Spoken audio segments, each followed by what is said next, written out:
I thank the gentleman. Mr. Speaker, I was somewhat amused by the gentleman's commitment to give the public and members as much time as they, the majority, could.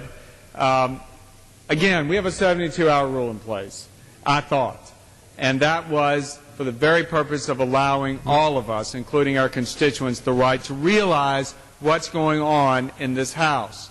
Obviously, we have a lot of work undone for the year. We've got 5 legislative days next week. Certainly, if we're going to be incurring the type of debt and expenditure that we are looking at, surely we could make sure that there's adequate notice and that the 72-hour rule is abided by. Again, Mr. Speaker, I'd say to the gentleman, this is what the public is tired of. I find it somewhat interesting that the gentleman says it's okay for the majority to do that because when we were in the majority, we did that. Well, I know the gentleman knows. We were let go in the majority in 06, and they assumed the majority. And again, there's a reason for that. The public is looking for transparency. The public is looking for fiscal responsibility.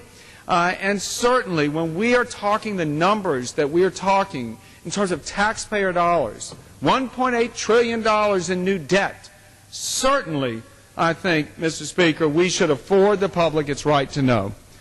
So, Mr. Speaker, I thank the gentleman very much. Will the gentleman yield before he yields back his time? So I yield. I appreciate the gentleman's observation that you were let go.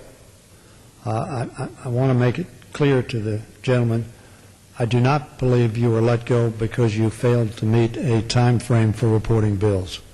I believe, frankly, the substance of our work is that which the public makes a judgment on. And frankly, we think that the reason that they turned to us in 06 and 08 was because they thought that the programs and policies you were pursuing weren't working for our country or for the economy or for them, with all due respect.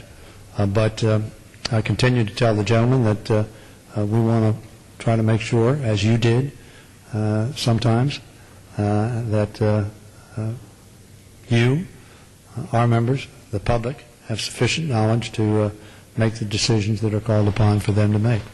Mr. Speaker, I thank the gentleman, and I would say in closing that the gentleman may be right. It may be the cause for the 06 loss and the majority now coming into power because of the policies, because of the war, because of fiscal practices, what have you, any number of things.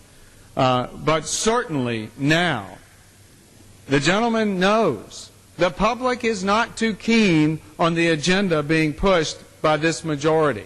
In fact, most of the people in this country feel we're headed down the wrong track.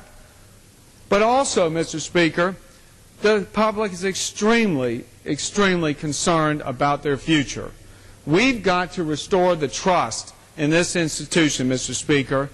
We've got to abide by the same rules that we expect the public to abide by. That is transparency. That is, when we commit to a certain set of rules to live by, we ought not change them mid-course. That's not what we should be doing. We shouldn't be changing the rules of the game as far as the TARP program is concerned. The public thought that money would be paid back. We shouldn't be changing course in terms of the 72-hour rule. The public has gotten to know that and expects us to give them their right to know, Mr. Speaker. That's what I'm talking about in terms of this Democratic majority in this House living up to the public trust that they gained in 06. And with that, Mr. Speaker, I thank the gentleman and I yield back.